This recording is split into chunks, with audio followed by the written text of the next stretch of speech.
Okay, YouTube, in this video we're going to focus on finding all zeros of polynomial functions. In the last video we looked at a situation where when we were trying to find the zeros or solutions of a polynomial equation of higher degree, we were able to just factor it and then just solve it by setting its factors equal to 0. But what happens when you have a polynomial that is not factorable by any conventional methods?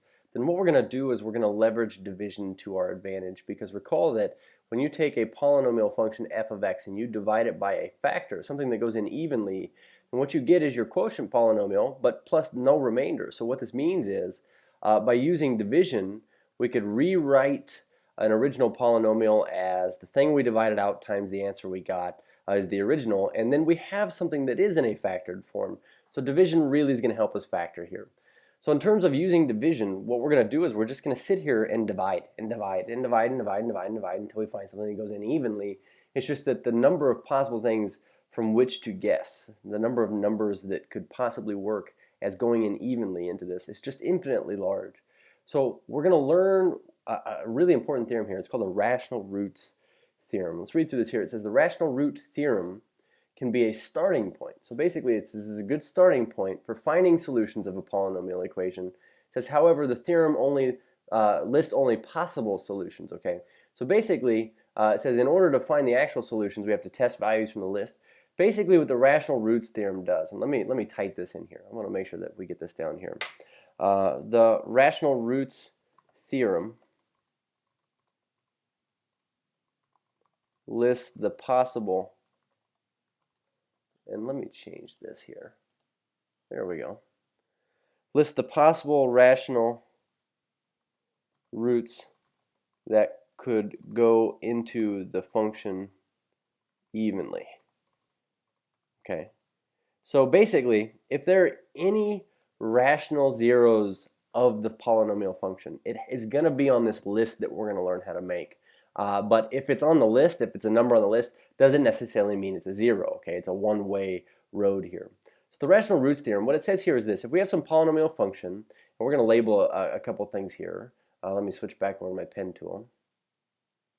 But basically, this a sub n out in front here, we want to make sure that we establish that that's our leading coefficient. So a sub n is our leading coefficient, n is our degree. Okay. And then we say a sub 0 here. This is, of course, our constant term. Okay. So to make our list of possible rational zeros, we say as long as our polynomial here in standard form has integer coefficients, then every rational solution of this equation here, where we've set y equal to 0, has the following form: p over q. And so p over q are just really shorthand notation for this. We say the factors of the constant term a sub 0, or this back number, over the factors of the leading coefficient a sub n. So I want to show you how easily we can construct this list of possible rational roots given some polynomial functions here. So looking at this, it says find all the real solutions of this polynomial equation here. What we're going to start with is this: we're going to make our list of possible rational roots that could possibly go into this function. So the way this list works is this: first of all, plus or minus. If we're going to talk about the factors of a number, you have to understand that if I say what are the factors of, say, 24, it could be 1 and 24, it could be -1 and -24. So you got to understand that factors can be either positive or negative. So we're going to list the plus or minus out front so that we don't have to list it in front of every individual number. And then what we're going to do is we're going to put this in here as our fraction bar. So we're going to say, according to the rational roots theorem, if you're a rational zero of this function, you have to be on this list here, where the top number is the factor of your constant term.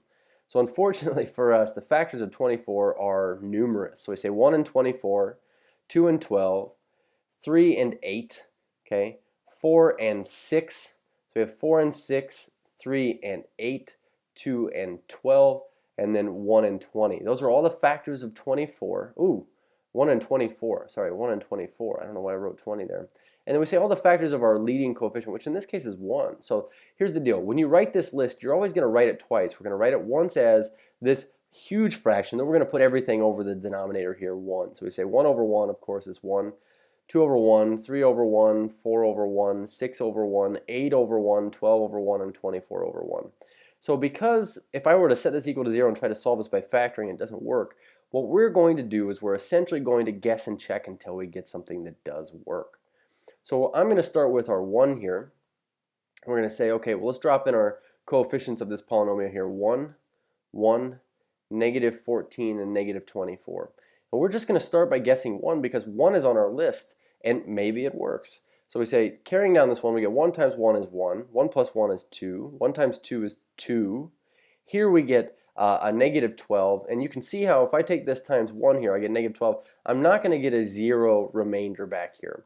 So what this means is 1 is not a 0 of this function. So we could basically lose that off of our list here. So let's try negative 1. If 1 doesn't work, negative 1's on our list, and it might work. So I'll drop down our 1 here. Whoops, positive 1. Multiplying here, I get negative 1 times 1 is negative 1. Negative 1 plus positive 1 is 0. So, this is going to be a 0. This is going to be negative 14. And here, I'm still not going to get a 0 remainder. I get negative 10. So what this means is basically on our list here, just because 1 was on the list and negative 1 was on the list doesn't mean that they have to be zeros. But it does mean that the zeros, if there are any, have to live on this list. So let's go back here and let's try with, let's see if I can cross this out here. Let's do a positive 2 and see if we can get this to work here. So carrying down the 1, we get 2 times 1 is 2, plus 1 is 3, times 2 here is 6. Now 6 plus this negative 14 here, I get, this would be a negative 8. And so we would get negative 16 here. So 2 doesn't work. Let's try negative 2. So we'd say, I'll carry down this one. Negative 2. So we get negative 2 times a positive 1 is negative 2, plus this is a negative 1. When I multiply these two, I get 2, but adding these up, I get negative 12. And look what happens this time. I'm hopeful because I get a positive 24 here that this is a 0. So important things to remember. First of all, it says find all the real solutions to this. We want to write this. We want to write zeros. We're going to make a running tally here. One of them we just found. Because when we plug this into our function, we get a y value of 0. This means this is one of our x-intercepts. This is one of our zeros. But it also means this, that x plus 2 has to be a factor of this polynomial if x equals negative 2 is a 0. The reason why that's important is because this is our x minus k portion of this polynomial. And then the leftover is this q of x right here, and this is our quotient. I'm going to rewrite this, x squared minus x minus 12. So essentially what we could say is that our original polynomial, if we were to rewrite it, f of x, we could say that it's x plus 2 times x squared minus x minus 12. And I hope you can see that at this point we could handle this rest of this by factoring it on our own, but we are solving this by factoring. So in other words, we're going to set each of these factors equal to 0 after I factor this. But because this x plus 2, I know I already found this for a 0, I don't really need to rewrite this in this x minus k times q of x form to tell you that this right here is what we need to set equal to 0 next, down here.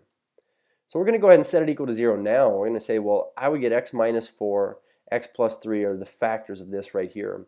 And if we set x minus 4 equal to 0, we of course would get x equals 4. And if we were to set x plus 3 equal to 0, this would imply that x equals negative 3 is also a 0. So we get here on our zeros list, we get positive 4 and negative 3. So these are the zeros of this function. So let's try this again here. We're going to try with this function. It says find all real zeros of this. Clearly an unfactorable thing. So we're going to start by setting it equal to 0. But what we're going to do is we're going to leverage division to our advantage. So we say what could possibly go into this polynomial evenly right here, this 4th degree polynomial. So we're going to start by making our list of possible rational roots that could go into it. So we say plus or minus the factors of 12. So we say the factors of 12 are 1, 2, 3, 4, 6, and 12. And the factors of 3 are just 1 and 3. So when we rewrite this list this time, it's going to look a little bit different. Okay, and here's the reason why. We're going to put everything here first over 1. We're going to say 1, 2, 3, 4, 6, and 12. And then we're going to go back and put everything over 3. So we have 1 over 3, 2 over 3, 3 over 3, which is 1, which is already on our list, 4 over 3, 6 over 3, which is 2, which is already on our list, and then 12 over 3, and 12 over 3 is 4, and 4 is already on our list. So our list really truly becomes this right here. So what we're going to do is we're just going to check this out by synthetically dividing here. Try to give myself some room. We say 3. This would be a negative 2. This would be a negative 37. This would be a 24. And this is a 12.